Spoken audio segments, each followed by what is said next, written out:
Good morning. Morning, Matt. How you doing? Good, thanks. Hi, Terry. Hey, Laura.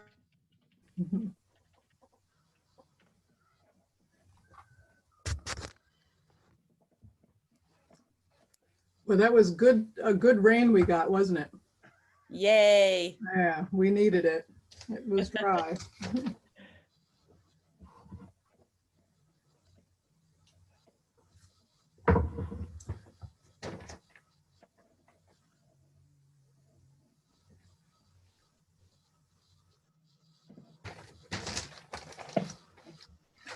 Hey, Matt, how are things going with the My Taps Corners and what's that called again? The form-based code project. Form-based code.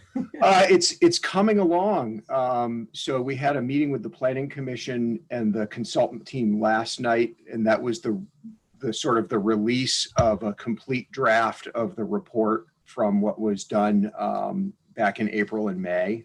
So essentially a vision document, not the regulatory, the zoning piece, but rather, is this the vision we the Planning Commission Select Board would sign on to, so that we can go to work actually writing the development standards.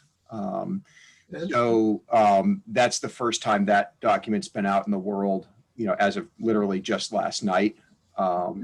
And there's still some healthy debate and some bumps in the road, I think, about how much to reduce parking in new development standards and or pull for more structured parking, and then things like building height and density, and just it's always tough when you're talking about something that looks out 60 or 80 years. Because you're looking at a build out that it's just hard to even imagine. We've actually done a lot of analytical work behind the scenes and testing that vision against like what we think population growth might be looking like, so that we're not designing Burlington 2.0.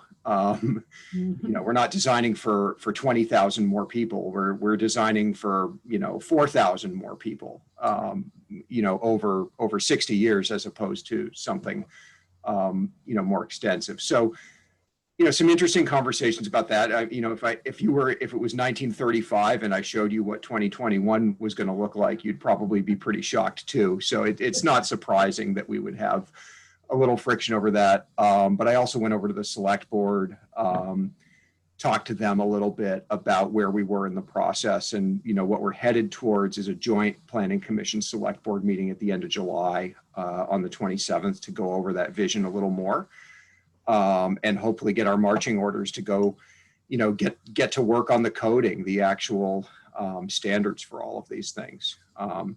There's some really nice things in the vision that are new. There's a nice map of cycle track and off-street bike paths throughout the growth center, sort of identifying where the opportunities are to do that. Couple of other things in there, just kind of fleshing that out, and it's dovetailing nicely with the official map project, because we now really, in that vision, if there's agreement on it, we have, I think, a lot more direction on where there should be green spaces in Taft Corners. So the world we're in today is that we sort of have some language about if you're developing in Taft Corners, provide an urban park. Not a lot of language about scale or location or coordination between each of those. And this plan, if that goes into the official map, would literally say, these portions of these parcels are where we really want that green space to go, so that it's connected and so it's meaningful, and leads people to the places that we want to focus on. The idea of the idea that you might be able to live in an apartment in Taft Corners and walk up the Burr Oak Knoll and get a view out over Taft Corners, but out to the Adirondacks, for example, is a really cool idea. That even somebody living in a pretty urban environment would have walkable access to some pretty significant green space, and then would be able to jump on a separated bike path and get up to the village and get up to the school and get out to Catamount. The idea that you could be in the thick of it and 10 minutes later by bike you could be in the middle of the woods in Catamount is, there's not a lot of communities in the state or the world where that's possible. Right, can't quite do that yet, but no, and I think we need, I tried to be very real with the select board in talking about Taft Corners and say, the vision, of course, what we're going to do is go work on the land development standards, but you're waiting for someone to come in and want to develop or redevelop in order to apply those. There are other things in that vision that go beyond the kind of policy planning commission works on. So there's street specifications for, more complete streets that are more pleasant to walk and bike on. That means interacting with public works because they're the keepers of those specifications. The idea of those parks and green spaces and getting them on official map is great. But we need to think about how we're going to take a real role in purchasing those, because that's really what official map does. Together, yeah. So, yeah. Trying to sort of psych the select board up, like, yeah, a lot of this is just going to go into zoning and it will be reactive to whatever comes in for development pressure. But if you really want to make this go, you have to think about the budget and policy implications for the town beyond just how we regulate new development. Taking a proactive role in buying parkland or developing parkland, or we're going to build a new street, let's build it so it's bikeable. The discussion, I don't know if folks are familiar with Trader Lane, the Hannaford to Texas Roadhouse street connection. It's probably one of the more imminent street projects in Taft Corners that the town is taking an active role in. And the design of Trader Lane that was created 10 years ago is essentially, it's Harvest Lane 2.0. It's a nice enough street, but it's got a sidewalk on one side, it's got street trees, it's got a shoulder you can kind of ride a bike on, but it's certainly not, it's sort of the C+ version of the street you'd want to walk or bike on. It's got a sort of a very graceful curve to it. It's easy to drive it at a fairly high rate of speed. And that Trader Lane design that, was in place before I got here in 2006 looks a lot like that. The Trader Lane design in the vision plan is a much narrower street. It actually has a one-way configuration around a 120 by 300 foot park. It's got street parking on the sides. It's got some bike facilities painted into the lanes. It's got sidewalks closer to the street. It's narrower.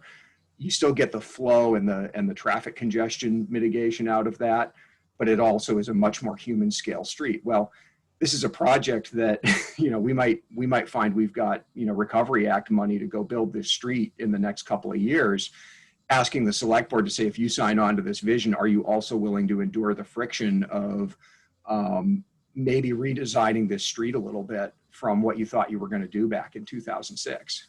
It's right now it's all field, right? It's just all grass. Yeah, it's essentially undeveloped. People can drive back, but then go around back a Hannaford. Right. It's just that rear driveway to Hannaford, and then it ends.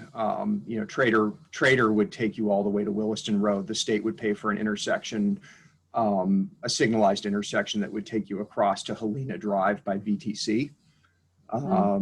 And Trader Lane was identified as a circumferential highway alternative project because it does relieve some of the vehicle congestion that the Cirque Highway would have relieved by providing another way out of that part of Taft Corners, essentially.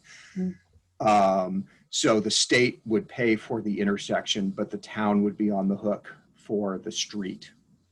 And we're talking to the landowners in that area, primarily J.L. Davis Realty, because if we build that street, it obviously makes their land much more valuable and developable. And if we wanted, diverse multi-use buildings along there, those are not things the town would build.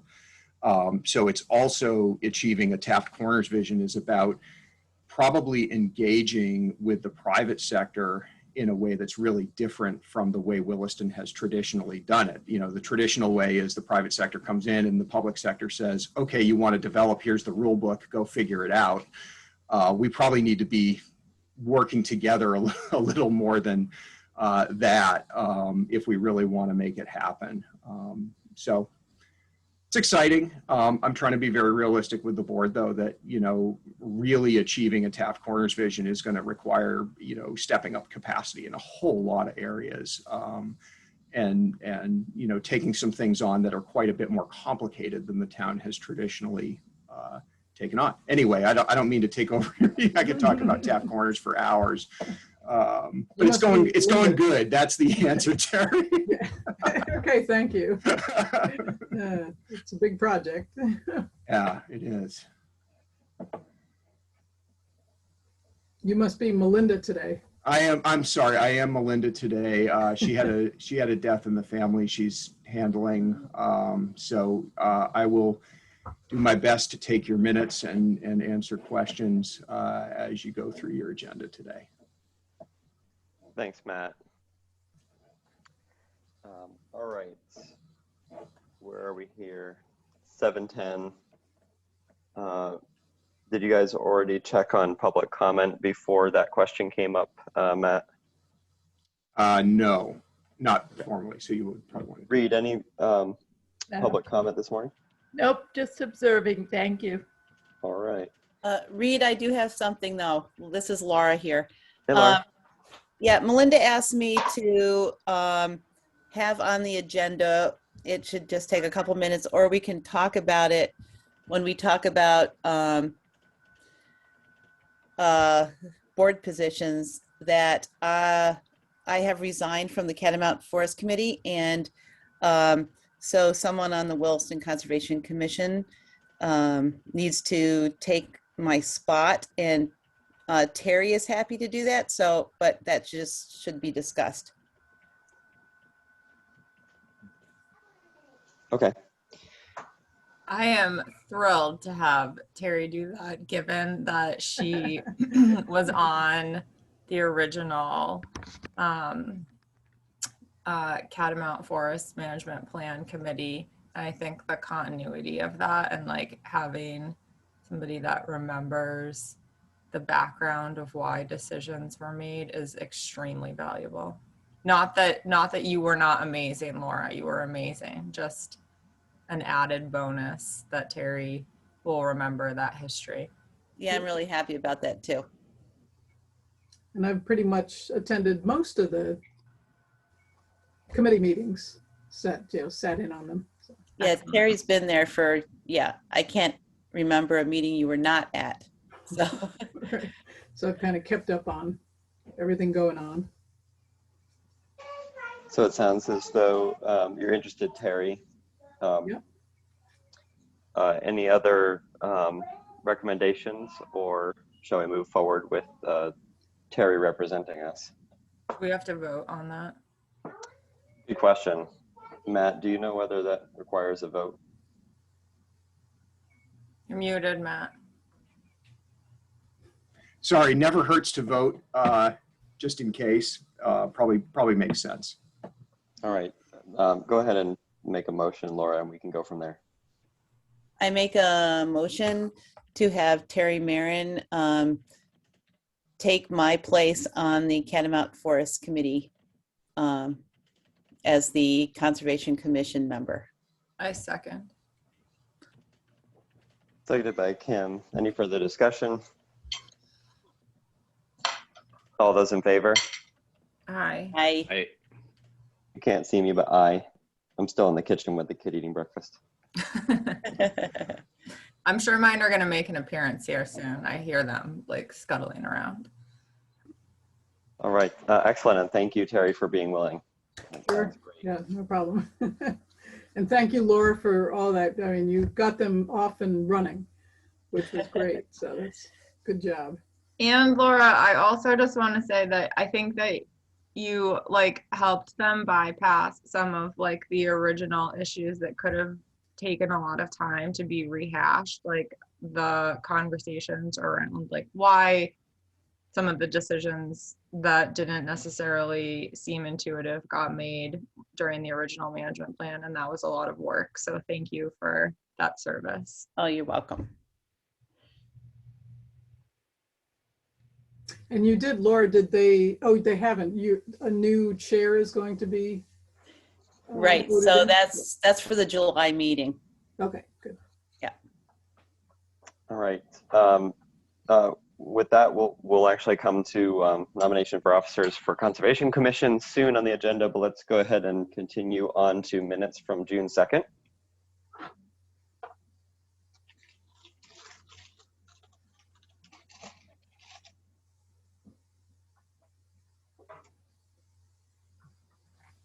Do you folks have those or want me to screen share them at all?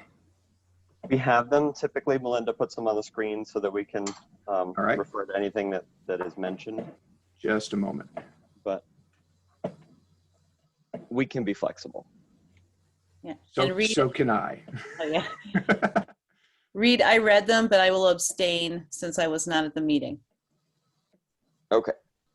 Same here. I also will abstain. Well, then we don't have a quorum for this vote, which is fine. We can approve them at the next meeting. Well, who was there? Let's see. Yeah, Carl, Terry, and Kim and myself. Matt can correct me if I'm wrong, but I think abstention doesn't affect the quorum, does it? I suppose that's a good question. So what you need is you need a vote of the majority of, I think you need a vote of the majority of members. So if you have 4 people who can vote in the affirmative, you can approve. Okay. Yeah. All right. So we have, okay. Excellent. Well, I will move approval of the minutes. Oops. Thank you, Carl. Any observations? So just Kim, on Terry. that, number 4, it has that I was asking about the folks to go out into the field, and Melinda had put in there citizens, also thinking that members of the Conservation Commission could get out, and one example was that culvert on I-89. But it would be great to get Conservation Commission members out to, it says down like 2 or 3 sentences on number 4. Where it says Terry noted the desire to get some citizens to go. And what would you like it to say? Yeah, and Conservation Commission member, I think is what I, Matt, do you see that? Yep. Under number 4. So desire to get some citizens and Conservation Commission Got it. to go out and look at areas on the ground. Yep. yeah, thanks.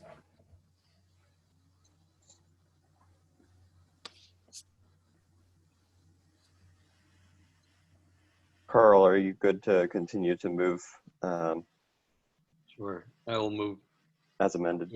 to accept with that addition. A second. Motion by Carl, second by Kim. Any further discussion? All those in favor?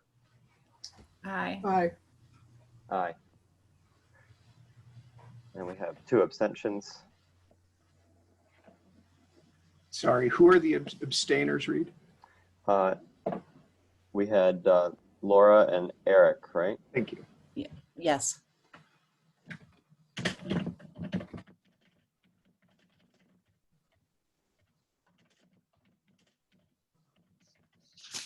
All right. Next up is the FY 2022 work plan. And Melinda had highlighted some items for us on the comprehensive plan from 2016.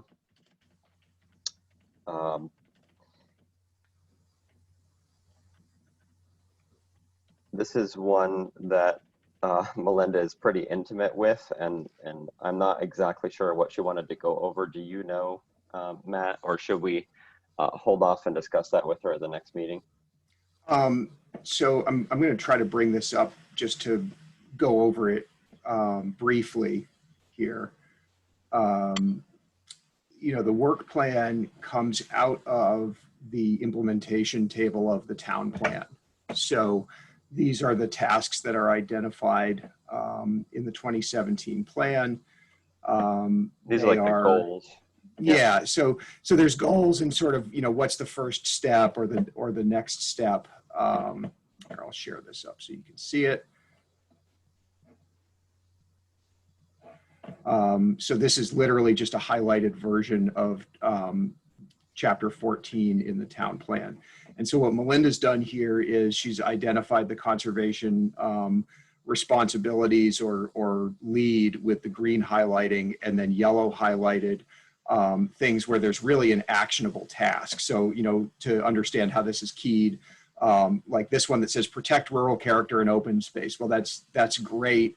There's a lot of things the Conservation Commission does to do that, but there's not a one particular actionable task. So it's not highlighted. It's an ongoing work item that guides a lot of what the Conservation Commission and the town does. But down here, you see 323, develop a transfer of development rights program.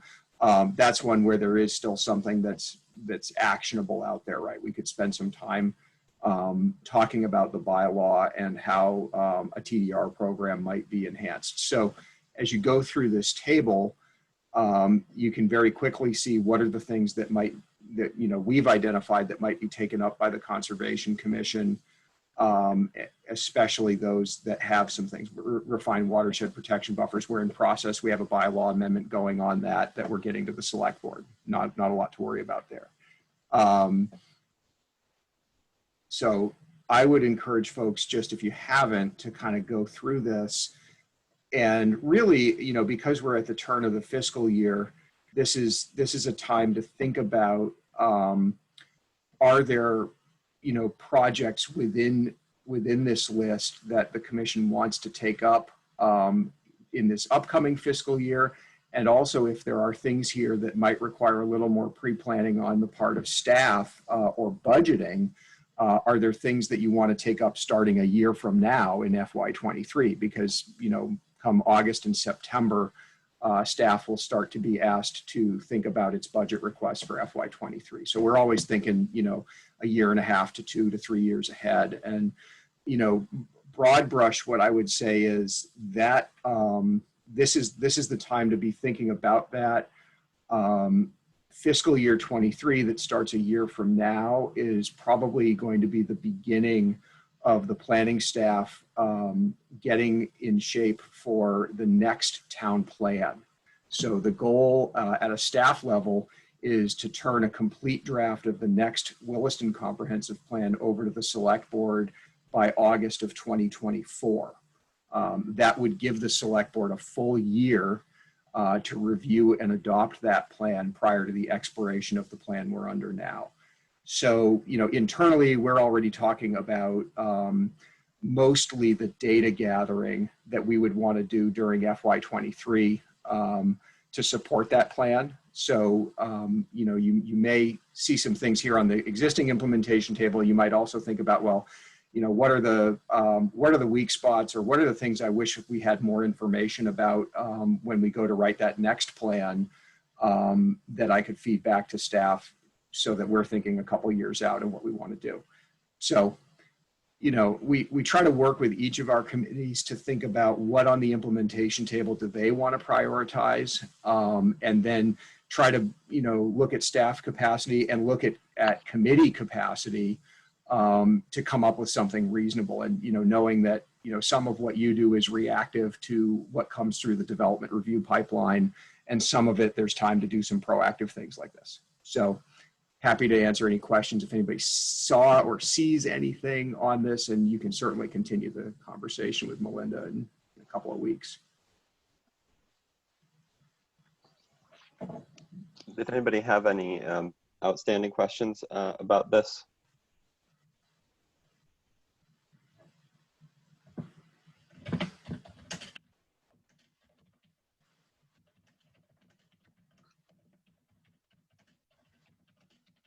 Would you like to spend some more time with it and we can discuss further with Melinda? Yeah, I think so. I think I'd like to do that. Reed, there are definitely a few things on here that caught my eye that I think would be worth discussing at some point. Yeah, I'm just noting, one thing Melinda and I talked about before she headed out. One of the things we've not done a lot of work on that we know we need to do is talking about visual impact. Ridgetop development is where this started, but it's, we know that our viewshed resource maps come from work that was done in the late 80s. And the view itself has changed in Williston. And there may be some shifts in priorities or some experiences we've had. We certainly talked a lot about view when we did the energy plan and talked about solar siting and things like that. We tend to find that in a regulatory atmosphere, the viewshed sort of eats last when we're talking about how to position open space, and sometimes question ourselves as to whether there are at least certain sites in town where when there's development, the viewshed resource might be prioritized more highly. So that's just one I'll call out as an example. But I will note that you'd like to put this on the next agenda as well. And let me or Melinda know if there's any questions as you go through this.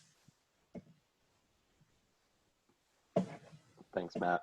I guess, just for me, that one thing I'd like to obviously, that one thing I'd like to look at is the watershed health section, which shouldn't come as much of a surprise to any of you.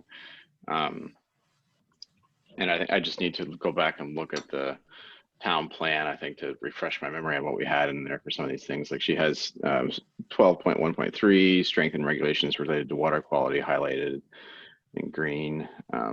So I'd be curious I'd like to talk more about that one. Something else too, but I'll support Lake Iroquois Association as well. I'd be curious to see where the conversation could go in that direction also. Yeah, also begin to restore Muddy Brook. It's probably been begun already, so we can continue.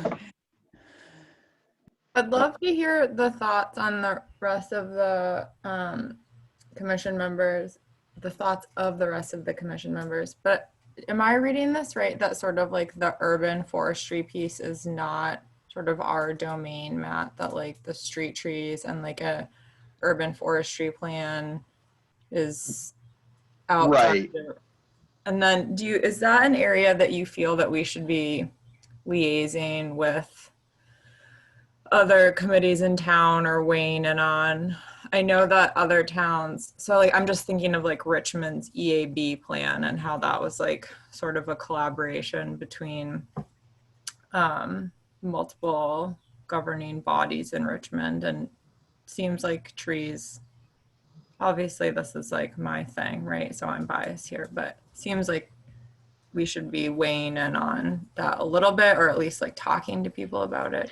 What do other people think? Kim, actually that's been on my mind a lot too, but it's not just the trees. It's, we're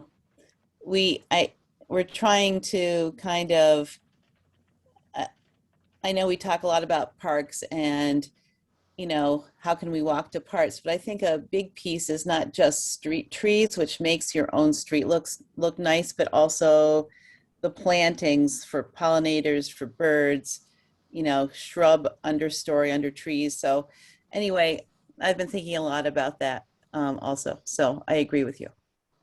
And also, I'll just say that like, regardless of what we do, there are U.S. Forest Service, Matt, has some pretty cool urban forestry challenge cost share grants that fund some of the things that could sort of go with what Laura is saying. Like under here it says like implement an urban forestry plan and establish a town tree nursery. Those grants are when you have projects that meet sort of the criteria that are in this document, but are also like really creative and innovative, they're excited to fund that stuff. So if, for example, it was like, well, instead of just, maintaining street trees, we're actually going to talk about maintaining an urban forest with an understory and with pollinator stuff. And that's going to have climate change mitigation, blah, blah, blah.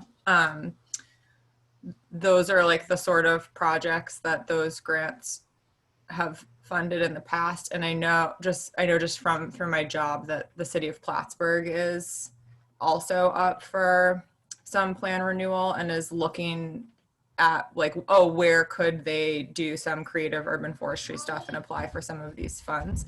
So I just not saying like, oh, we need to apply for another grant because hang on, Peanut, because obviously a huge amount of work, but just so you know that it's out there. Yeah, I think Nicholas is.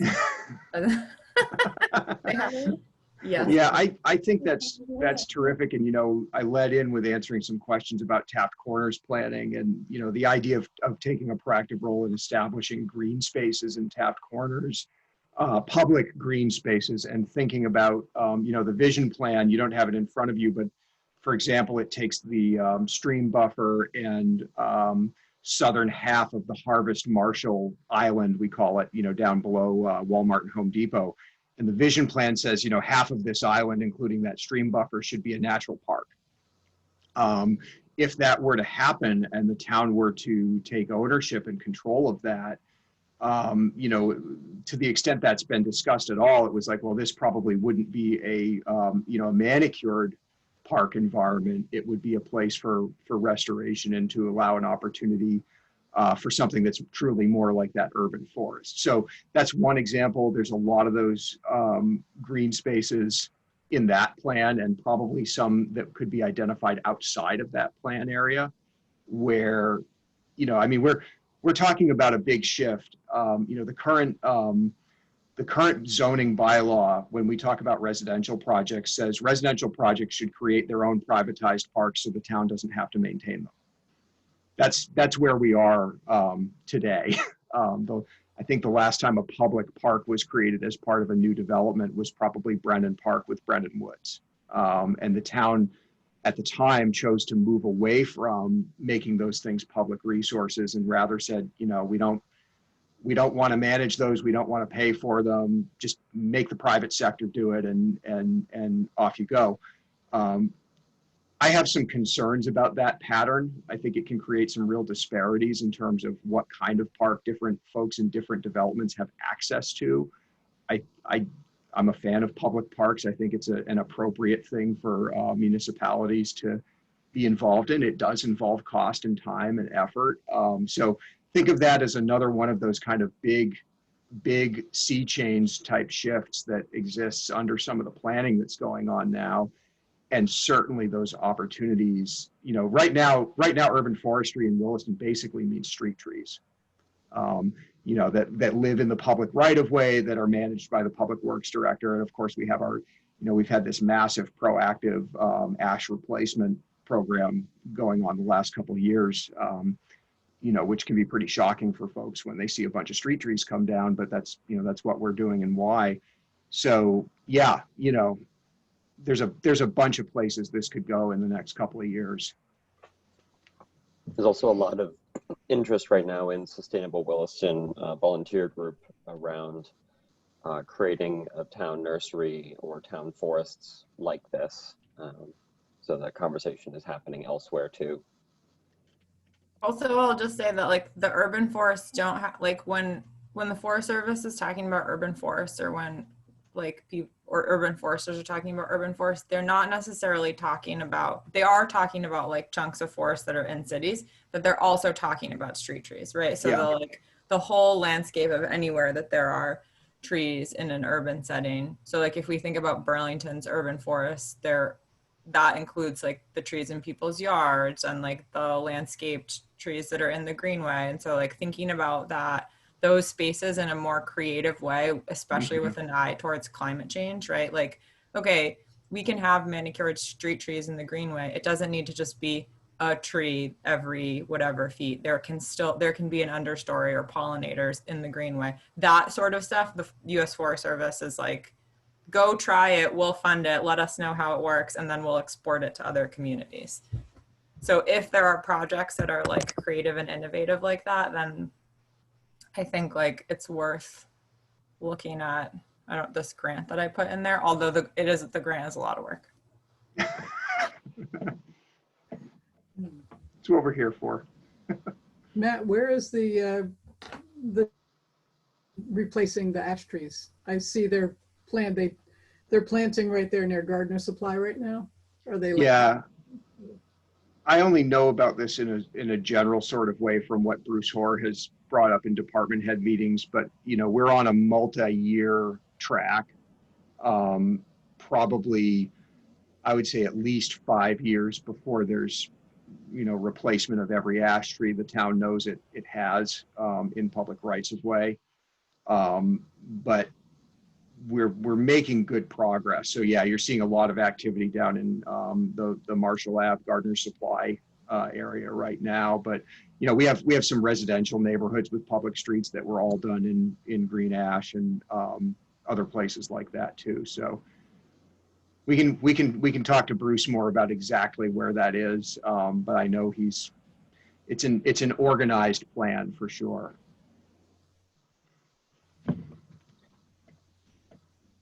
All right, shall we move on the agenda? I just had one little quick question. When a development happens, just say Creek's Edge, is it the developer who decides what trees are planted and where, or is that part of the DRB at that stage? Where So within the zoning bylaw, we have minimum spacing for street trees. It's usually a tree every 30 feet. And we have, we point to the state guide for street tree species in terms of what can be planted. And then we have a diversity requirement that doesn't let you plant sort of a monoculture of trees along a street, with the idea, toward resiliency, that you wouldn't lose everything if some new pest came along and killed one particular species. That wasn't always the case though, right, Matt? I mean, there are some streets that had the monoculture look. Yes. And it's funny because I brought up that tree diversity language with our form-based code team, architects and such, and they said, oh, that's terrible. You want that street with the tunnel of all the same kind of tree. You're missing the opportunity to get that really nice canopy when you mix it up that much. And that was the first time I'd ever heard the diversity standards criticized at all. And it was kind of an interesting perspective. And they said, but maybe you do 300 feet of a street one way, and then a block over, you do 300 feet of a street with a different species. So you might lose a street if that were to happen, but not an entire neighborhood. And yeah, Williston was nothing but green ash and little leaf linden in Taft Corners for a very long time. But we know there's other places there will be replacements. I mean, the maples at Maple Tree Place are, for trees that are 20 to 25 years old, they're kind of wimpy. It suggests that they're pretty stressed out. That's my amateur opinion of what's going on at Maple Tree Place. And I view Maple Tree Place Road as a street that needs to be redone sometime in the next 40 years anyway. So.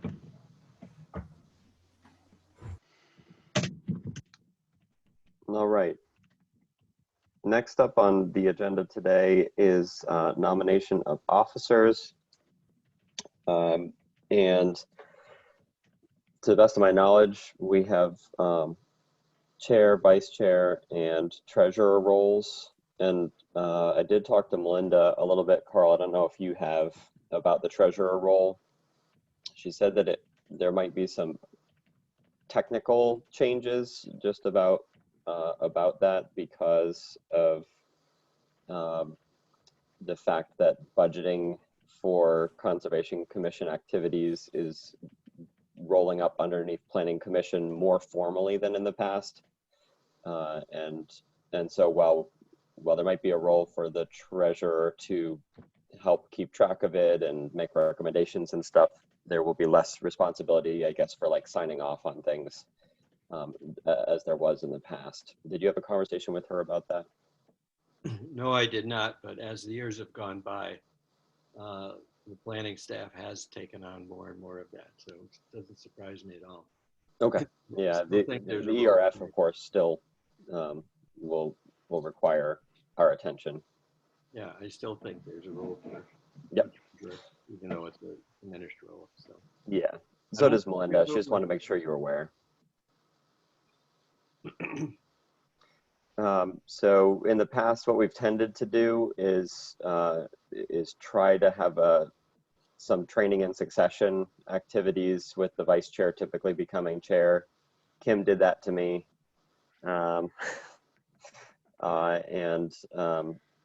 Laura has been serving as our vice chair to date.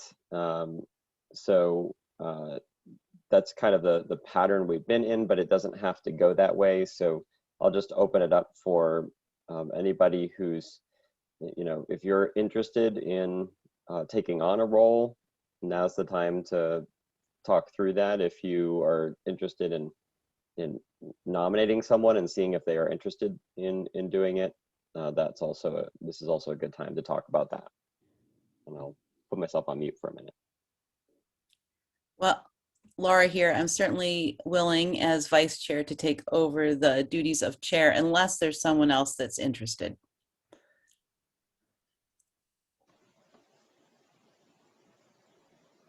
Thank you, Laura.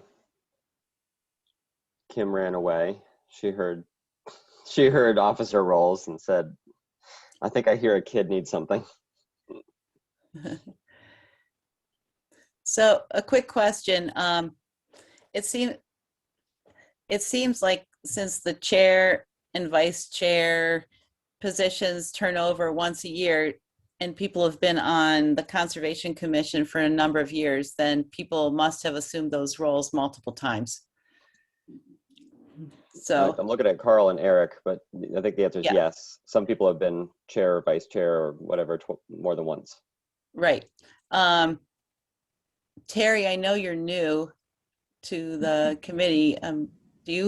Would it make sense, since you have not served a role on or anybody can answer this, that I can nominate Terry for vice chair? Would you be open to that, Terry?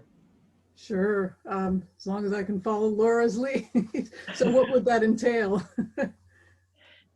Not much, except if for some reason I'm gone. I've only missed one meeting, I think, since I've been on the Conservation Commission, that you would just take over the duties of chair. But believe me, I'm going to have a lot of questions, and if you have a lot of questions, somebody will help you answer them.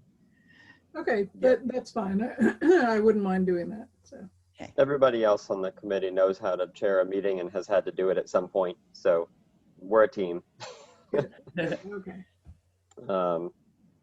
Yep. And in terms of the chair role, the way that I have been doing it is to meet each Friday following a meeting with Melinda to begin to develop the next agenda and seek input from the commission. That's something that's relatively new. And Laura joined us in that conversation last time around to see what that's like. And that's been how we've been developing agendas. And then, just as Laura said, trying to be consistently there and able to chair the meetings. Carl, you've been treasurer for quite some time. Are you willing to continue? Or is there interest from anybody else who wants to learn the treasuring duties? I'm willing to do it for one more year, and there's not much to learn. For one more year? All right, it's an ultimatum.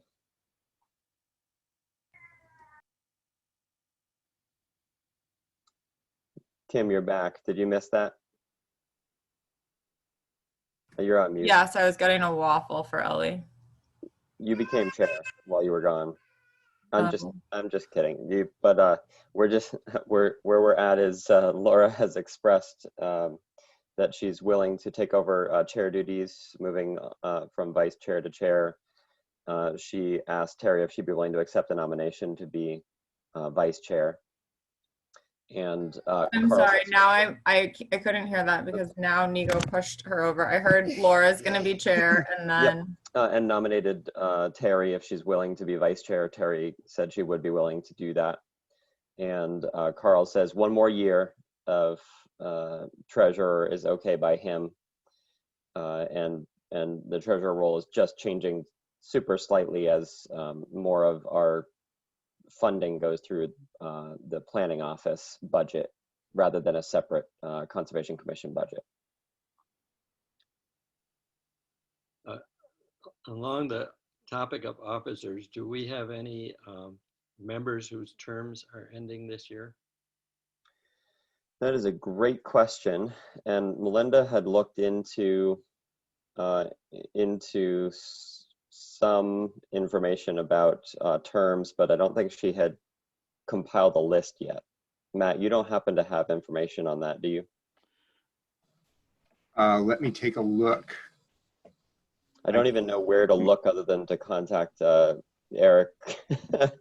Yeah, my term was up and I offered to have it renewed. I don't know if the select board actually has renewed it yet or not. Yeah, I'd have to look if that was on their agenda last night after I left. It may have been. We did have an email from the town manager just identifying everybody whose term was up and asking us if there were any, attendance issues or things that we wanted to call out related to their policies. And we had just said if anybody wanted to keep serving, we thought that was great. Apparently I have a lot of emails with Eric where I use the word terms, which means I'm having trouble finding what he said. But I think everybody who's here is good for the upcoming fiscal year.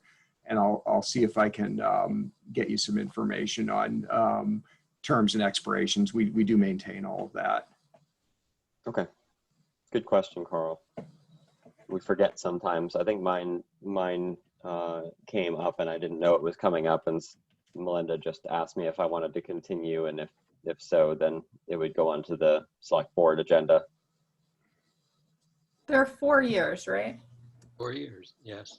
Yeah, I think the term that I was selected for was already halfway through, so my first term was 2 years, and then I had to renew. Yeah. I think I might be in the same situation where I came in partway. Yes. Yeah. Okay. Thanks, Matt. We'll see what that looks like. In the meantime, do we have any further nominations or interest in various roles, or are we prepared to have a motion for one or all of those nominations already discussed?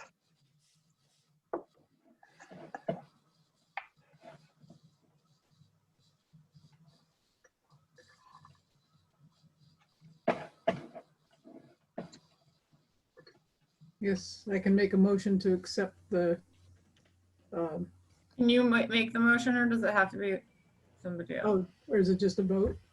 I'm just wondering if, I don't mind you making the motion. Me? No, Terry, but I'm Terry. saying, can Terry make a motion? One person can make a motion to elect the following people into the following roles, and then we can do a single vote. That's what we did last time around. But she's making a motion to elect herself. Oh, no. Oh, that's true. I was going to say all the positions, but does it Eric, need to be one? it's all you. I move to, would it be nominate or appoint? One of those. Matt can figure it out. Laura as chair of the Conservation Commission for the next, is it 1 or 2 year term period? This is a very messy motion. Sorry, Matt. 1 year period. Terry as vice chair and Carl as treasurer for the Conservation Commission. I second. Motion by Eric, second by Kim. Any further discussion? I'm beginning to wonder how Gary got out of all this. All those in favor? Aye. Aye. Aye. Say aye. All Alex. those opposed? All right. Excellent. So Laura and Terry, I'm at your disposal as needed, but I'll let you guys begin with July planning with Melinda. And this Friday, I can't remember if we're meeting this Friday or if it got bumped a little bit because of vacations, but whatever the next check-in is that I have with Melinda about the agenda, I'll make sure, Terry, to add you as well, so you can start listening into the agenda development activities. And thank you so much, Reed, for all the work you did this year. Yes, thank you, Reed. You're very You did a great welcome. job. All right, next up on the agenda, we have annual report. So it's time for us to begin working on annual report for Conservation Commission. There's a link in here to the 2020 report with comments. And I think the plan here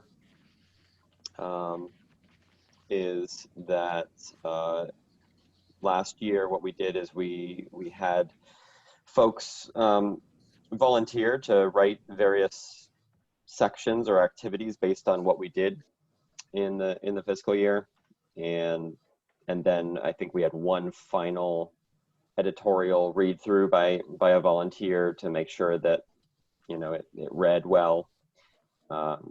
So Melinda was hoping we could do the same this year. Looks like she took the first stab at identifying what needs to be updated. Matt, would you be willing to share your screen and put up that draft annual report? Yep. So I think that's a good idea. I thought that worked well last year also. I was scrolling through this last night, and there's a number of places in here where Melinda's marked or highlighted something and just noted that it didn't happen because this year because of COVID. And so I was thinking maybe we just have a paragraph or a section or whatever in the report that says, things impacted by COVID last year, things that did not happen due to COVID. There's also some things that happened because of COVID on the inverse, in terms of yes. having more meeting attendance from the public. And I know that's a trend across the board, Matt, but certainly for those of us who meet in the annex early on a Wednesday morning, meeting virtually has increased our public attendance. So let's just read through this at a high level together, and maybe decide on some areas that we know who can draft that section. And I think Melinda can put it out on a Google Drive or whatever that we can all log into and comment and edit as needed, so we don't have to compile our edits later. Mm-hmm. So we have an introductory paragraph that probably stays roughly the same on what the Conservation Commission is. The next section is going to talk about, next paragraph is going to talk about our partnership with the Development Review Board and the role that we play. It looks like she's looking for numbers here. She's going to fill those in. That paragraph's probably set. Acquisition of parcels. I'll do that. So yeah, that would be great, Carl. Hey, Reed, before we get too much farther in this, can you refresh my memory on the time frame for this report, and also when we need to have it completed? July of 2020 to June of 2021. Am I correct, Matt? And when do you need it, Matt, for roll up? So you're correct that it's for the fiscal year, so it's ending with this month. Annual reports are a funny thing. The town clerk will start hassling us to get these in about December, at which point, if we wait until then, we've had 6 months of the next year happen, and we start really scrambling our brains trying to remember which year things happened in. So we've tried to develop a practice of jumping in with our committees and doing draft annual reports right away to avoid that. So you've got some time. I think typically if we can get these done by the end of the summer, it just makes life easier when it's time to ship them next door for the town report. And I don't remember if this draft has any photographs in it, but Sarah's always looking for pictures of stuff to put in the town report. So if there are pictures of things that people have, send them in, and we can make that part. It makes our section more interesting. Maybe more people read it if there's some pictures. Great, thanks, Matt. Sorry to Nope. distract you, Reed. No, it's good for us to be pointed in the same direction. So basically everything up through this month, which is why Melinda so wisely is asking us to think about it now rather than in December. Yep. And then we can just submit our draft early, and we'll be good. So this section, Carl, you were saying the section about acquisitions is something that you could take a look at. That sounds great. Yeah, I'll update those figures.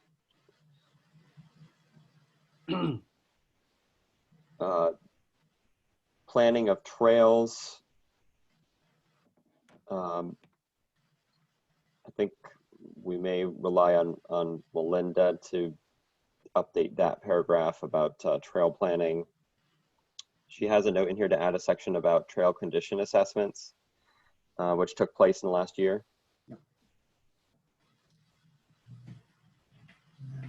Reed has a nice suggestion in the comments in the chat that we should get a photo of us attending a meeting over Zoom, since that's pretty much what the Conservation Commission has looked like for the last year. Next up, We did have that one field trip, but I don't know that we took any. Did we take a photo at the top of that road that we walked up? I definitely took pictures, but of the trees. classic. So I don't know if that helps anyone. Put a face on each tree. If it comes with a description, yes, I will say there's been a few years where we've pulled out boxes of photos from dusty corners of the office, and it's like a stack of pictures of trees. And you go, I have no idea where this is, what this is. This could have been anywhere in town. Because they had these really cool old shagbark hickory up there. And so I was just like enamored with them, but the pictures don't have people in them. So we have a comment here that we can probably take out the section about Winooski Valley Park District partnerships for fiscal year 2020. Keep going down. Yeah, no It's summer another intern. thing where, a lot of that stuff for the park district just didn't happen due to COVID. Yes. Yeah. Yeah, so Matt, if we could just make a note that Eric wants to see recommends that we have a section on COVID impacts.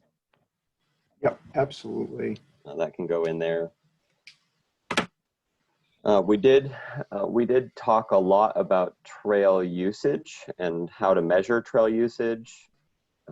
So perhaps that could take the place of talking about the work that typically an intern would do. Mm-hmm. What would that one? There was a heading up there that she added. What was that about? Emerald ash borer. So Okay. talking about response activities over the last year there. Anybody interested in taking a stab at that one? Probably need to. I nominate either Kim or Gary.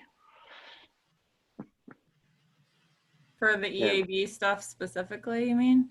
Yeah, Yes. any interest in brainstorming and working with Melinda on what we might put for EAB preparedness activities? There's not a lot we did, but. Right, I'm trying to think of like what the Conservation Commission. Didn't Mom, can you go put a out? speaker over me? I mean, the town did stuff, but what did we do? It's so cold. I think Laura went out with someone to all the trailheads to identify if there were ash trees. That was, yeah, Melinda and I both checked on the trailheads. Laura, would you be willing to just write up a couple of sentences about that? We also had Bruce Hoare come and talk to us, present about the town's EAB plan. Yep, I can, yeah. See when that was. And that's one of the few times we've worked with Public Works. So,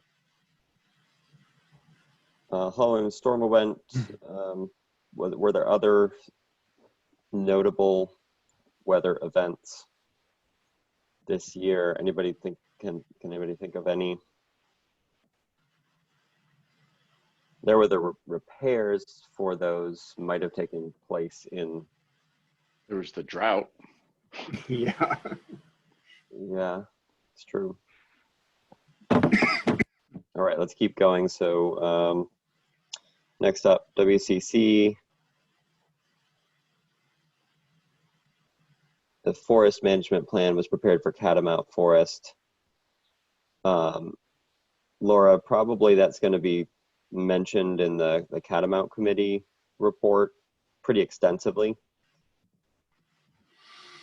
So we can probably skip that. One thing that I have some language already written about, It's called Mommy. okay, hang on, Peanut, is the increase in the media, the online outreach activities that Ethan did around that. So in the spring, we did like a series of public like webinars for the management plan, and I have already written up just like some text about the increase in that, because there was a memo to the select board, and then also I wrote Eleanor, a manuscript about community forestry during COVID, and so I can just like I can just plagiarize myself a little bit. Just pull a few sentences for that. That would be great. All right, go ahead. Just read. I was just going to add. I heard you mention that the Catamount Community Forest piece will be and have its own section of the elsewhere in the town report. But I think it's worth mentioning that we had a Conservation Commission member participating in that. Yes, good. Here. Good point. Let's see, where does that belong? It could go in the very top paragraph that described what the WCC is. It could also mention that we have a representative who is on the Catamount Forest Committee. Is that a good place to put a single sentence about it? We could, just make a footnote or something now and add it in where it makes sense. Yeah, I can fill that in when we have the document up. Okay. All right, so that'll be on Laura's to-do list. Stream sampling that didn't take place as a result to impacts to the La Rosa program. And does anybody have, Eric, do you want to work with Melinda on what the plans are for sampling going forward? Yeah, I can do that. Or do you want Melinda to? I'll talk with Melinda about the next chapter for the La Rosa program. We can figure something out. Next up, there's a suggestion to have a section about Jude Hersey's service. I think that's a great thing to highlight in this edition. Carl, would you be willing to write a few sentences to get us started on that, since you've served with her for so long? Sure. Other achievements to note include, and then it looks like it cuts off there. Is that right, Matt? No, there's more. If you scroll down, there's another. Okay. Yeah, there you go. Bullets. All right. Yeah. So all the work with Jens is going to be important. I think I can take a stab at that section. So Matt, you can put read to do SWHA.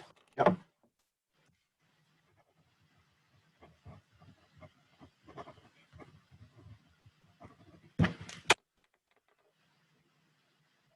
We had the desired trails prioritization that finished up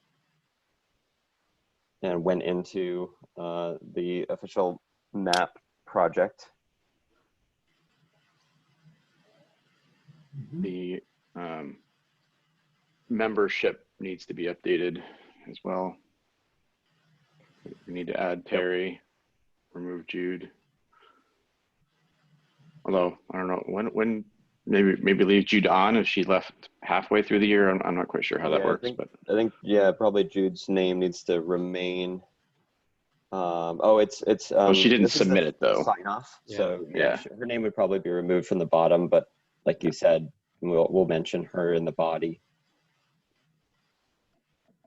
So we need to add Terry to the submitted list. Is there anything else that wasn't mentioned in here that we should get a section penciled in?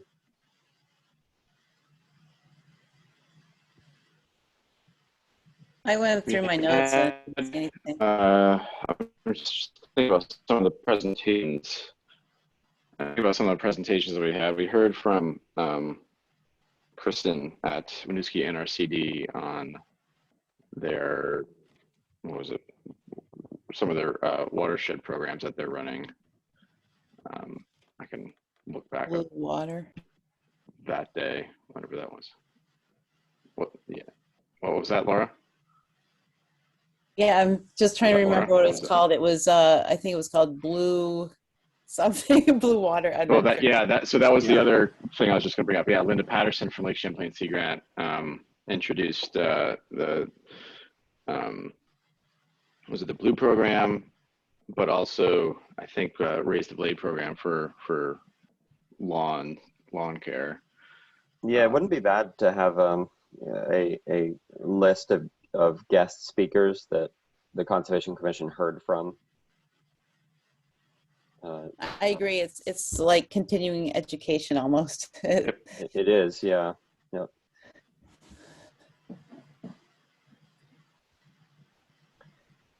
All right.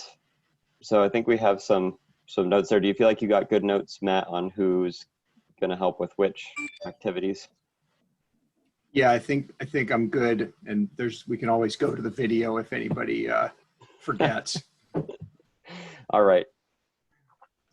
Any final comments about the annual report?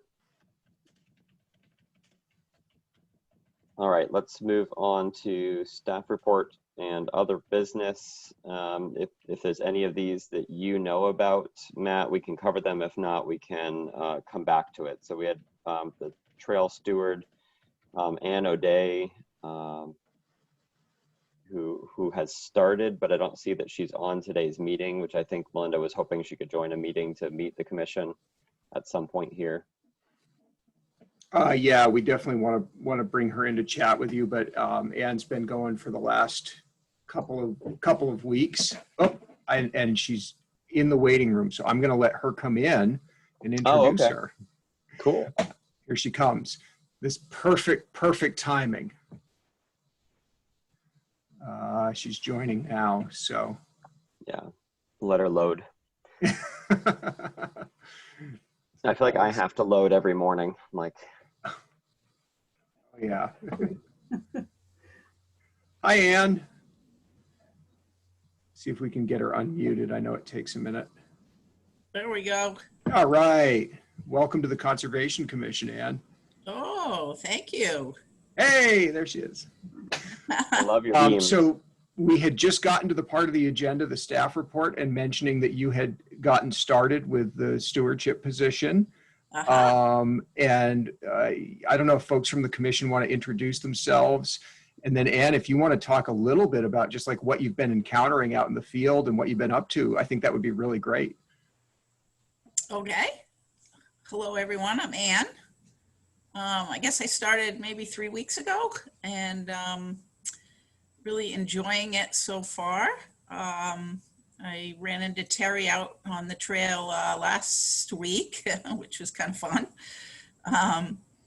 So yeah, Melinda kind of showed me around. We did a tour of most of the trails and just kind of took notes on what we thought were higher priorities.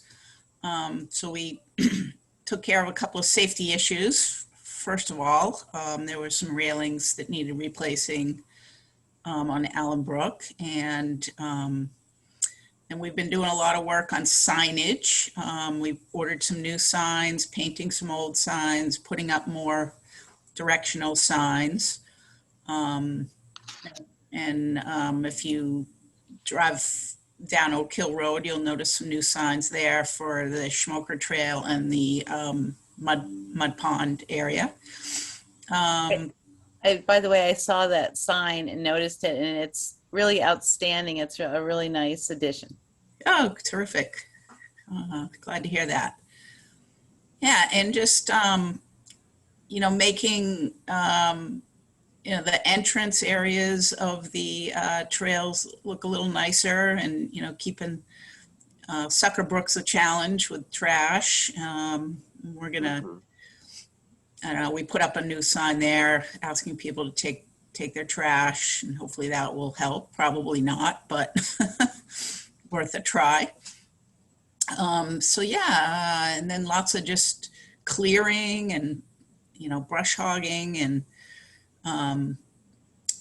we're gonna do a little bit more on some of the punch-in boards that are rotten and broken, and replacing those. So that's kind of what's been going on the trails. I guess from my perspective, just from having hiked other places and on the Long Trail a lot, I think they're in really great shape in terms of, you know, just, I don't know whether it's the trail adopters or probably the volunteers that go out there and clean it all up. And, you know, there just really isn't a lot of graffiti or you know, it's just, they look nice, I think. So Melinda does a lot of hard work too on yeah. trail maintenance stuff. Yeah. Uh-huh. So yeah, Thank you, Anne.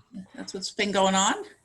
I'm sure that we'll have some questions for you probably before we're done, but why don't we go around and introduce ourselves so you have an idea of who we are on the commission. I can begin. So my name's Reed Carr. Grew up here in Williston. I don't recognize you, Anne, but I've seen most people in town at some point. I spent 6 years away in DC and returned in 2016 to start a family here in town. Own a home around the Taft Corners area, and just recently moved back into my childhood home in the Village. Went to school at St. Lawrence University for environmental chemistry and went on to an IT career. So Conservation Commission is my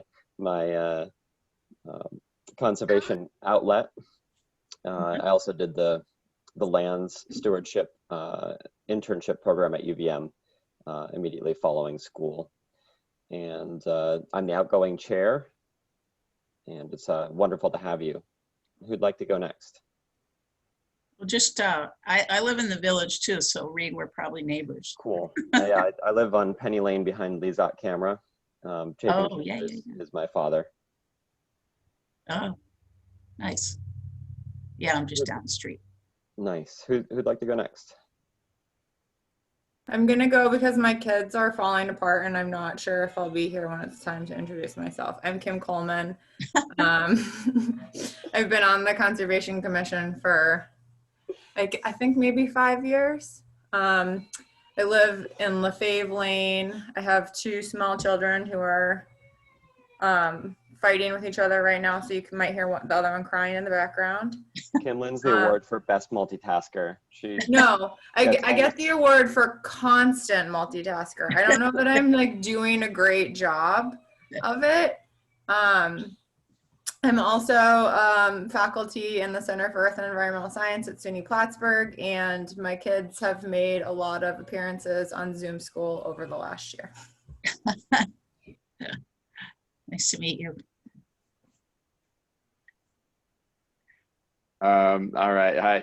Hi, Ann. Nice to meet you. I'm Eric Howe. I have been a resident of Williston for about 13 years or so now, and I've been on the Conservation Commission for about a dozen of those years.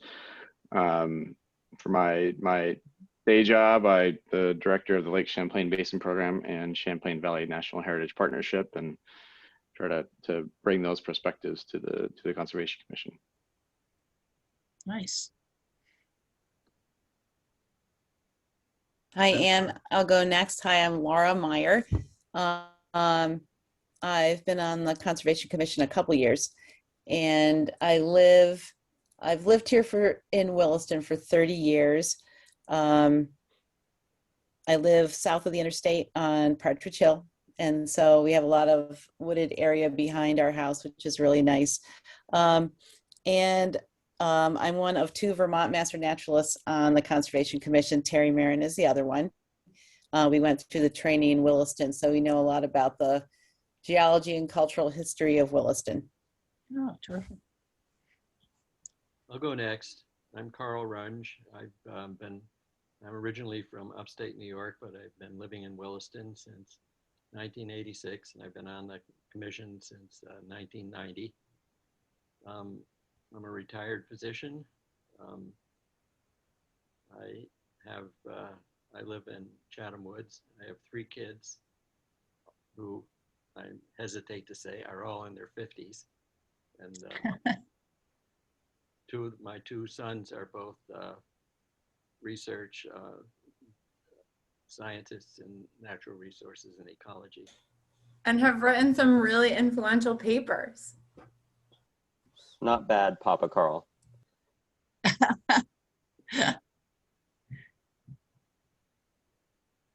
And Carl failed to mention that he has been our long-term treasurer for Conservation Commission, including managing the budget for ERF, the Environmental Reserve Fund that funds acquisitions. And Laura failed to mention that she's going to be the incoming chair as of July for the Conservation Commission. So if you need to work with someone on getting things on the agenda, in addition to Melinda, you can work with Laura. Great. And Terry looks like hopped off, but you met Terry, I guess, on the trails another day. Yes. Yeah. She's our newest member, and she's going to be vice chair. We just learned at today's meeting, beginning in July. And she's also going to be taking over as our representative from the Conservation Commission on the Catamount committee as well. Okay. All right. And I just wanted to say, Anne, that I'm super excited that we have someone dedicated to doing this stuff, because Melinda's always trying to split herself between the boots on the ground activities and the strategic planning kind of activities that we're more focused on here on the Conservation Commission. And so we're lucky to have the ability to have someone like yourself helping her out in that boots on the ground work. Great. Yeah, I'm excited to do it. It's fun work, and it's definitely an important, important aspect of the town for sure. We'll likely be inviting you back to provide updates periodically because we have a lot of interest in what's going on in our parks, but we can't be everywhere at once. So we look forward to hearing from you. Okay. Great. Any questions for Anne?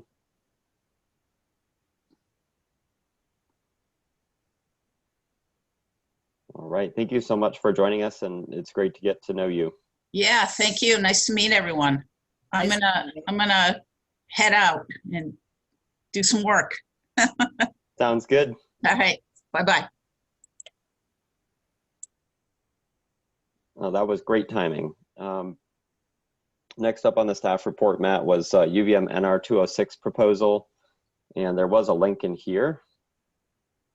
If I can find the proposal here.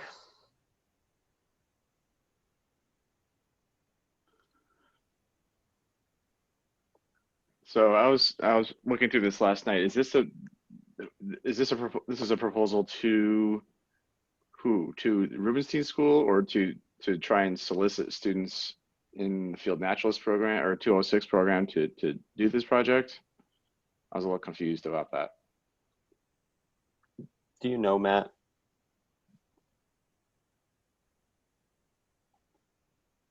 Oh, you're on mute, Matt. Sorry, I'm jumping out of the screen share so I can let Terry back into the meeting and then I'll open this back up. Here we go. So this is a proposed Williston project. For NR 206.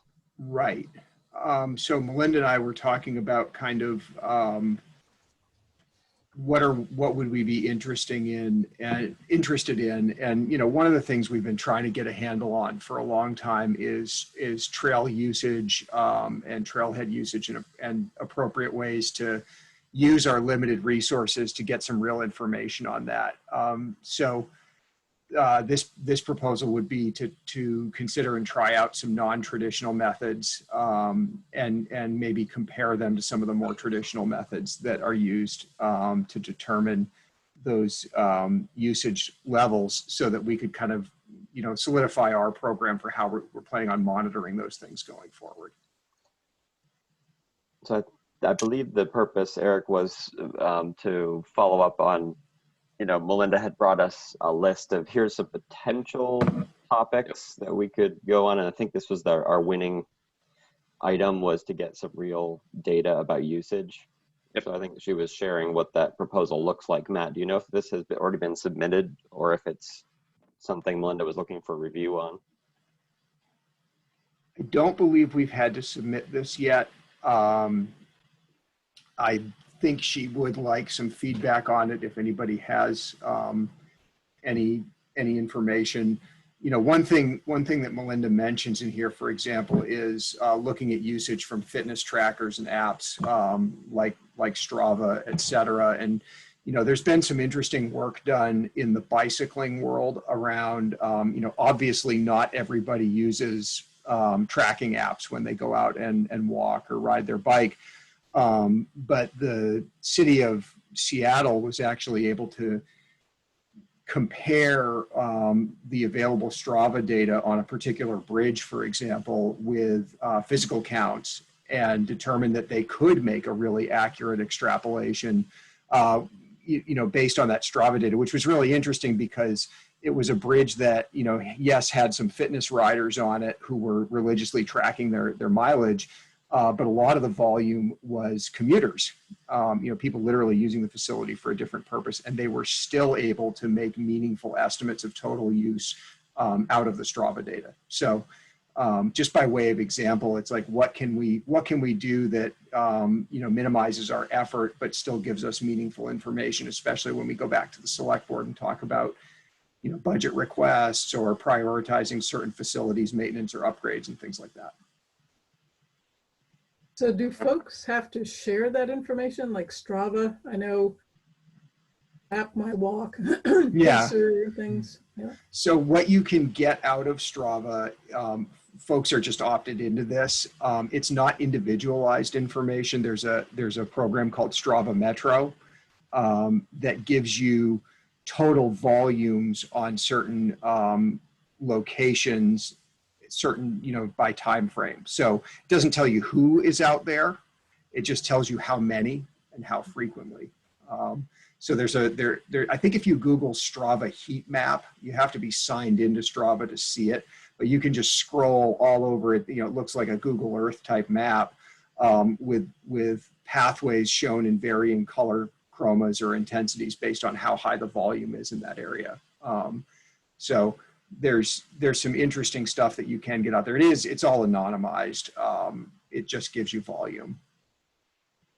I know I took a clip with paper and did a monitoring at Mud Pond and over on South Road. And, you know, it was hit or miss, you know, whether there were people there, you know, you tried to pick a time. But I didn't think it was that productive.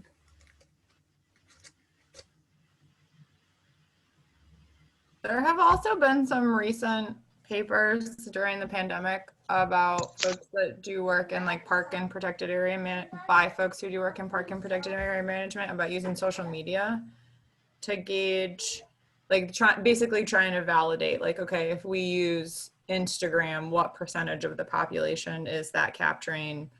How close to representative is it? What's the non-response bias? So I think like some of this, I think one cool thing about the pandemic is maybe hasten some like creative ways of trying to gauge like forest usership or park usership. And so I wonder if like even in like a couple months, if we'll, as more papers make it through peer review, if we'll have like a more defensible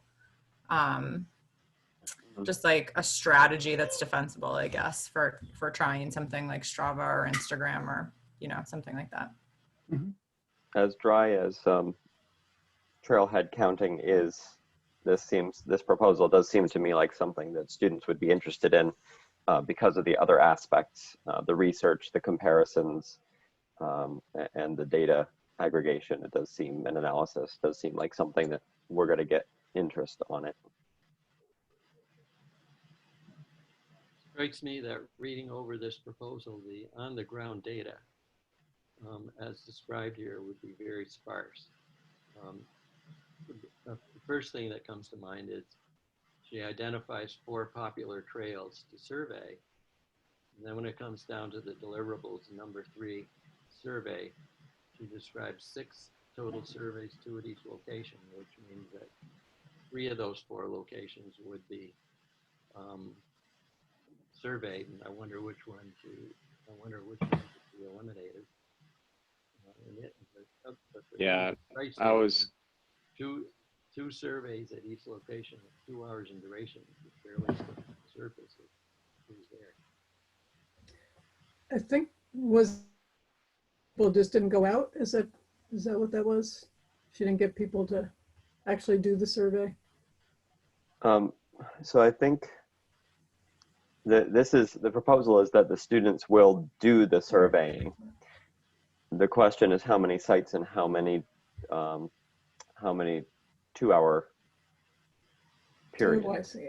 Yep. What were you going to say, Eric? You were saying something about it?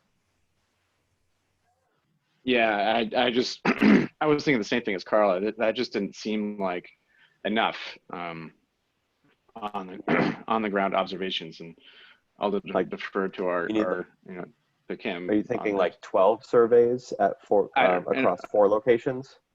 I don't know. So if this is for the NR 206 class, then I assume it'd be for the fall. So I was initially thinking, all right, well, wondering what time of year it would be, but now with Matt's background for context, I realize that's all right. So it's the fall semester. It's going to take some time for the students to get going. So, you know, they start in early September. You know, I'm thinking like Columbus Day weekend, you know, maybe they can hit that, but yeah, I'm not sure that 6 surveys, or even really, you know, one for each trail that they're looking at, one week night visit and 1 weekend visit is really going to give us enough to extrapolate anything. As you know, as Terry mentioned, she was out there doing it and there wasn't a lot of traffic, and it could have been just the day, the time of year, the time of day, the weather, or whatever, and that same thing could happen here. So I guess in my experience with these 206 classes, it's usually at least a couple of students, if not half a dozen. Yeah, they can split it up and go at different times. So right, and so there could be, you know, I think that's what's proposed there should be, you know, at a bare minimum if we really want to try and get something out of the on the ground observations, and that's gonna, and that I think that one is of the options that are listed here is the one that's going to get you those demographics that are not using the fancy watches and all that stuff too. I'm just looking right now for some methods that I just put in a grant proposal, but long story short, Eric is right. Okay. It just needs to be. Shall we summarize for Melinda that we feel that a larger sample size is required to compare against manual collection? It's just that I guess what I'm concerned about is the 2-hour window. So that's not long enough? Yeah, so I'm sorry, I'm like talking while trying to find the way that we just wrote these methods, but like in my ideal scenario, they would like sit out there for a whole day. So when we hire like when we hire college students to do this over the summer at like trailheads or like national parks, they sit there with a clipboard for like 8 hours. Yeah. And I don't know that that's feasible for, No, but they could do like, if they had a group, they could do like 3 students could be there for 4 hours, and they could switch out with another 3 students for another 4 hours on a weekend day. yeah, or if they're gonna do 2-hour blocks, it needs to be like more 2-hour blocks, and they need to be stratified so that there's like the sample needs to basically like include all of the hours that the trails are open. So like they're open from dawn till dusk. How do we get a picture of who's using them at every chunk of time from dawn till dusk? And then like we want ideally not just like, you know, we want the like 8 a.m. to 10 a.m. block counted multiple times, right? So it's actually like kind of an enormous amount of work, but Yeah. they are teams of students. So having said that, some data is better than no data. So if they can't do it, well. Yeah, well, I was thinking it seems as though we should just set a minimum in here and say at a minimum, we need to collect this much data to feel confident that it's going to be valuable. And then we encourage the team to do more collection of data if possible. Yeah. And another question I had on this one in particular is what do we mean by survey? Like, is it just someone sitting there counting the number of people who enter and leave a trailhead, or are they actually interviewing people? Yeah, like who's visiting and why, and where are they visiting from? Those types of data points. Yeah, are they Williston residents? Are they coming from Chittenden County, other towns in Chittenden County? Do they travel from outside of the county? Stuff like that. And I don't know how valuable some of that stuff is. Here, did it say develop the survey questions in the upper section of it says conduct research on traditional and non-traditional methods.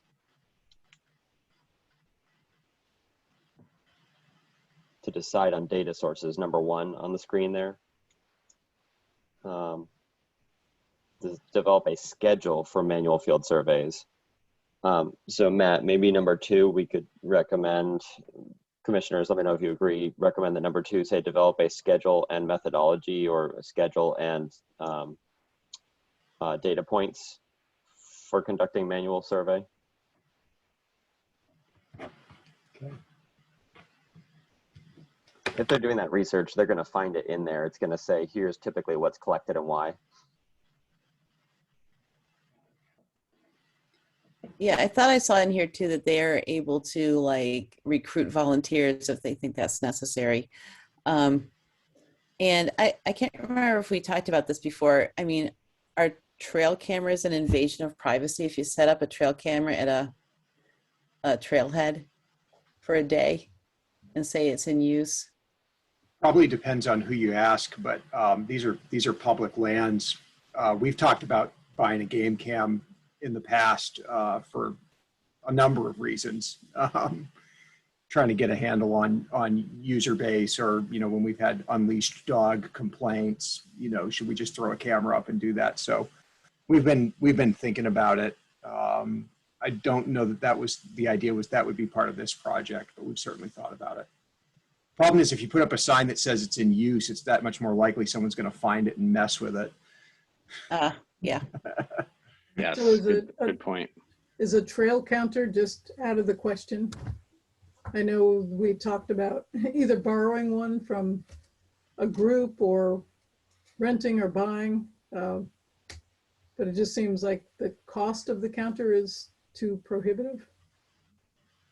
Maybe Melinda and I haven't talked about that in a while. I'd have to see. I would imagine if the class determined that a trail counter was something that should be looked into, it could be brought back up and determine whether either the class has access to borrow one from somewhere, or the town does, or whether one would need to be purchased. Yep. There's a brand that's like Traffic trail counters. It's like TRAFX and everything but the X is uppercase that work really well, and but you leave them installed for like a pretty long period of time. So it's like a pretty great way to get a really comprehensive count. I think the thing that gets really tricky is trail systems with multiple entry points, right? So like I'm thinking of Mud Pond, where so many people enter from the Sherwood Forest, right? Like there's like the sneaky back way in that some landowners have given permission and are using themselves. And so then it gets really, it's really tricky really fast to try to say like, okay, do we need to like get everybody, or can we just park somebody at the trailhead, know that that's incomplete, but know that there's like a whole like decades of work where people have made decisions this way, and we can like figure out how to account for the fact that we didn't get every single person. I think by probably using the most popular one, like Mud Pond Road, really is pretty much, that's, most people access it from that side. Even on the Oak Hill Road side, there's some people that use that, but mostly over on Mud Pond Road. See, I don't know. I think a lot of mountain bikers go in from Sherwood Forest. Not anymore. Have you been there lately? Really? It's pretty heavily posted. So the local, the neighbors there, it was just too much, too many people parking on the road. It was just too, so they posted it everywhere. So. Shall we continue with additional items? Or are there more comments about NR 206? Sounds like Matt's got just notes from us. One other comment I had at the end, under specific skills needed and using collecting data using paper forms, it might be worth a nod to using Survey 123 or something like that instead of paper forms. I would imagine this 206 You could say paper/electronic forms. Yeah. I think Linda was going to put together a little video for the Adopt a Trail people on how to use that. I don't know if she got around to that. That'd be good. I also wonder whether, just not something that I think needs to be in the proposal, but I wonder whether to collect additional data, their methodology could be used by our Adopt a Trail stewards to, they could do an extra few hours to add on to the data or something using the same methods. Just a thought if we're worried about that. I also really advocate for having QR codes to electronic surveys that people can just like screenshot with their phone. Folks might not have the time to fill out a survey when they're at the trailhead, but if you have a QR code, then you can still get them, some percentage of the people that don't have time. Mm-hmm. Yeah, you say scan this code and then it's just open in their browser and they can fill it out later. Yeah, that's an interesting thought. All right, let's keep going on the staff report items. We have two more. Next up is conservation event series. Does anybody have specific information on this? I'm thinking Laura and Terry, you might know more. Yep, we're the ones that kind of came up with these walks. Terry has done this in the past. Starting right at the end of our Master Naturalist training, Terry started setting up bird walks in different natural areas. And I decided, since Ethan and I have been talking so much about the invasive problem at Catamount, I would lead a training walk on how to recognize invasive species at Catamount. And then maybe some of those people would follow up with the 2 work days to eradicate some of those species. And then, just for interest's sake, I am going to lead the geology and the settlement history of Catamount. just for fun. And these walks need to be signed up for. Melinda was concerned about the number of people still with, restrictions or, while we have no restrictions at the moment, we're still kind of at the end of COVID, and she wanted to make sure it wasn't too crowded for these walks. This looks like a really comprehensive list. Is there anything that the rest of us can do to help advertise this? I'm assuming you're going to post information about them on Front Porch Forum, et cetera, but is there anything we can do to help? If you know people who might be interested, you could send them. Other master naturalists might be there. I think Chapin already has this list because I sent it to the master naturalists. But yeah, if you want to, but I will be posting the walks on the Observer calendar, Front Porch Forum, and it's on the town website too, and Catamount Outdoor Family Center website. Awesome. And I also, I got that Facebook page started up for. Oh, that's right, Terry. For the Catamount Community Forest, and there's about 100 people on it now. So it's just every once a week, just put it out on Front Porch Forum. Thank you so much, Terry, for starting that Facebook page. And yeah, I went to look at it, and I don't have Facebook, but I know for Catamount, I can look at the events, even though I'm not a Facebook user, and I'm wondering if you can make it public rather than private.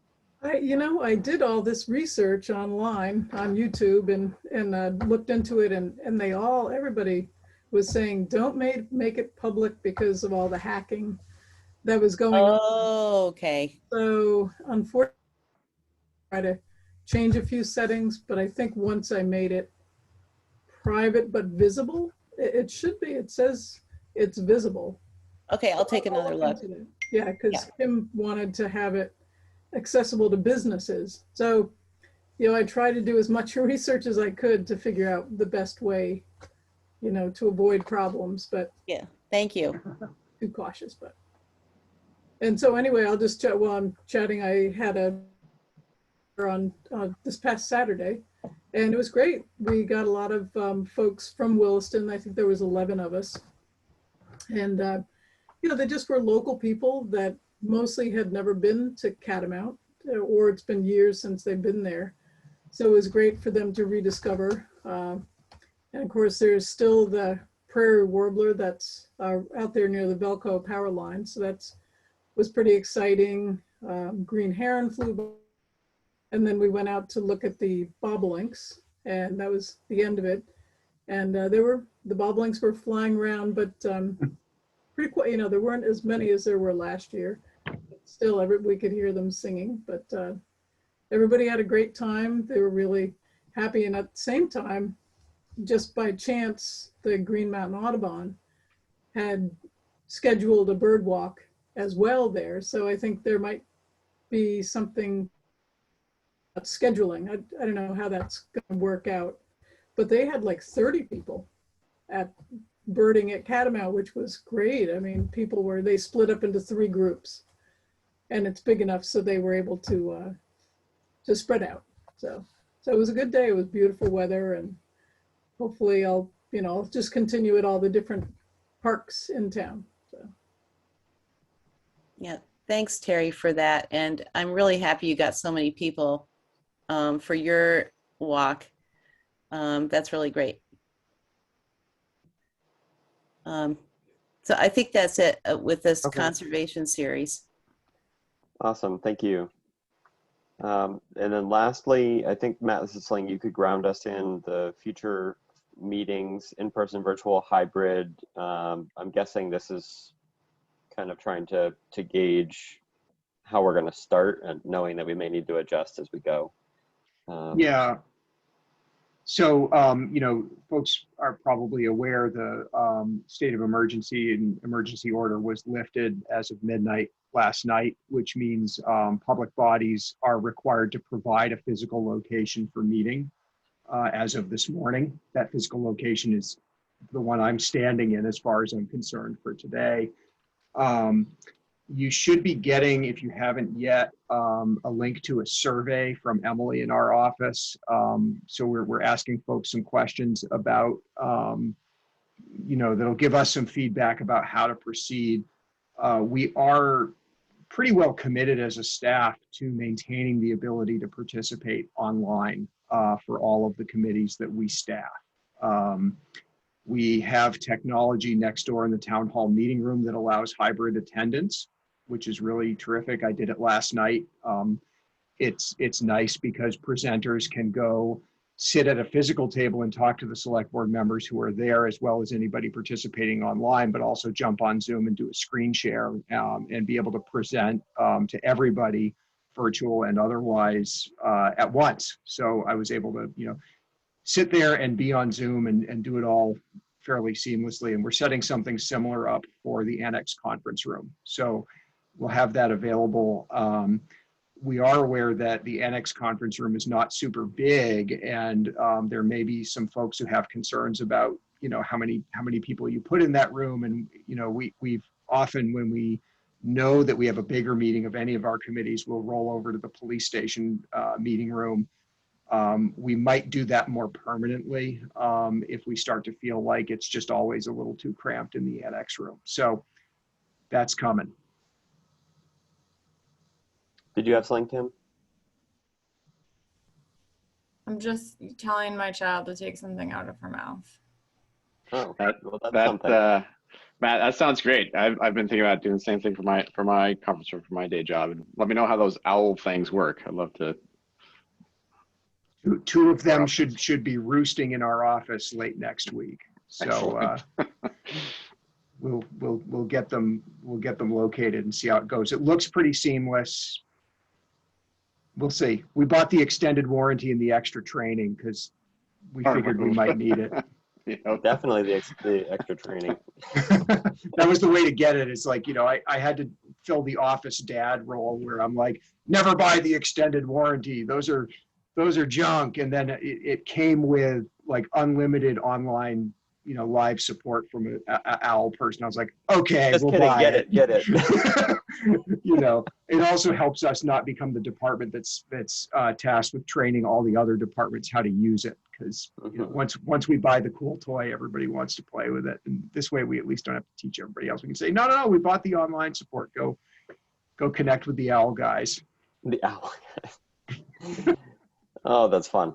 So for our meetings, it sounds like we'll see when the facilities arrive, but we're going to start having the annex as our default physical location, starting with the next meeting. Yep.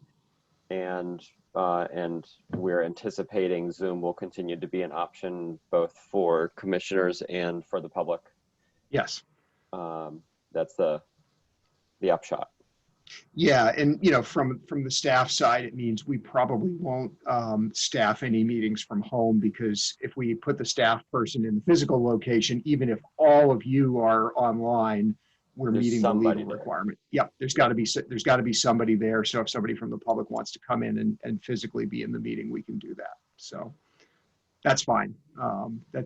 There was a short while between when COVID started and when the emergency order went into effect. We had to do a version of this for at least one DRB meeting. So we're familiar with it. Okay. Yeah. Any questions or concerns from the commission? All right, hearing none, we've reached the end of the agenda. Thank you all. I usually like a motion to adjourn, but if you all just want to sign off, that's fine too. Move to adjourn. Billy, say I second. I second. Okay. We've got a motion and a second. Any further discussion? All those in favor? Aye. Aye. Aye. See you, everybody. All right. Thank you so much. Thanks, Matt, for filling in. Thank you. Appreciate Thanks, it. Matt. Thanks, everybody. Bye. Have a great morning.